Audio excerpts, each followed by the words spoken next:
Sakstat-ის მონაცემებით თებერვალში საქართველოს ეკონომიკა 8.8%-ით გაიზარდა. მათივე ინფორმაციით ზრდის მიმართულებით მნიშვნელოვანი წვლილი შეიტანა შემდეგმა დარგებმა: ინფორმაცია და კომუნიკაცია, ტრანსპორტი და დასაწყობება, საფინანსო და სადაზღვეო საქმიანობები, დამამუშავებელი მრეწველობა, სამთო-მოპოვებითი მრეწველობა.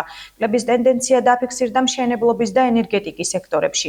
მონაცემები შეაფასეს რიგითმა მოქალაქეებმა, გამოკითხულთა დიდი ნაწილი ამბობს, რომ მონაცემებს არ ენდობიან, რადგან მათი ყოველდღიური ცხოვრება არ გაუმჯობესებულა. გაზრდილი ფასები, განსაკუთრებით საკვებსა და საცხოვრებელ ხარჯებზე, ბევრისთვის სერიოზულ გამოწვევად რჩება. მოსახლეობა აღნიშნავს, რომ შემოსავლები ვერ ეწევა ინფლაციას, რის გამოც ცხოვრების დონე ფაქტობრივად არ იზრდება.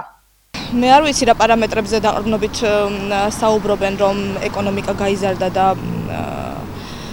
ასე ვთქვათ, აღმავლობის ეტაპზეა საქართველოში იმ ფონზე, რომ ადამიანების ძალიან დიდი ნაწილი ცხოვრობს უკვე უკიდურეს სიღარიბეში და ადამიანები რომ არ იყვნენ უკიდურეს სიღარიბეში, მე დარწმუნებული ვარ, რომ არასდროს არ მიმართავდნენ ემიგრაციას, ხო? ალბათ ყველაზე ბოლო არჩევანი არის, რომელიც ცხოვრებას შეიძლება შემოიტოვოს შენი პრობლემების მოსაგვარებლად და დღეს ვიცით, განსაკუთრებით ჩვენ რეგიონში, რომ არ ვიცი 10,000 ადამიანი არის იძულებით ემიგრაციაში წასული. ეს არის იძულებით გაკეთებული, რომ ზუსტად ის ეკონომიკური პრობლემები და გამოწვევები გადაჭრან და გაუმკლავდნენ, რომელიც ქართული ოცნების მავნებლური პოლიტიკის გამო არის მიღწეული, ხო? არ ვიცი, ეკონომიკა შეიძლება გაიზარდა, ნამდვილად გაიზარდა, არ ვიცი, კობახიძისთვისაც გაიზარდა, დინარაძისთვისაც გაიზარდა და ზოგიერთი სოციალურად დაუცველი მინისტრი აგერ უკვე მილიონების მფლობელი გახდა და თუ მათ ვკითხავთ, ისინი გვიპასუხებენ, რომ გაზრდილი არის, მაგრამ მოდით ჩვეულებრივ ადამიანებს ვკითხოთ, პენსიონერებს ვკითხოთ, როგორ შეუძლიათ თუნდაც ექიმთან კონსულტაციაზე მისვლა და 90 ლარის გადახდა.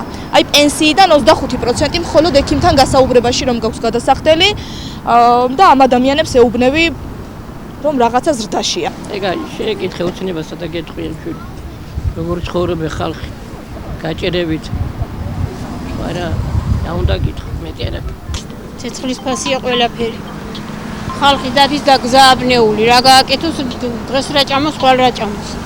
იმას გაფიქრობ. რა მოიმედები?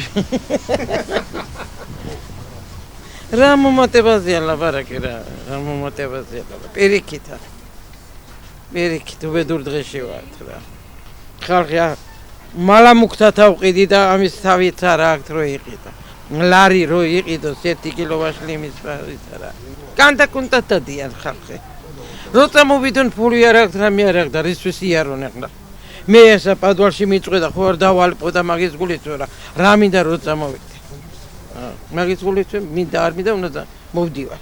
დივზივარ არაფერი არ გადის, არაფერი აბსოლუტურად. ხალხი არ არის. საიდან რა გაიზარდა, ვის რა გაიზარდა.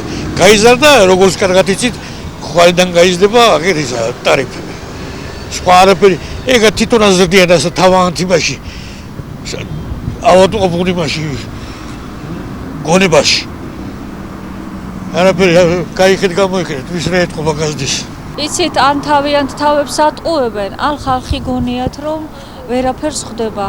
ჩვენ მოსახლეობა საქართველოსი ძალიან უკიდურესობამდე წავედით.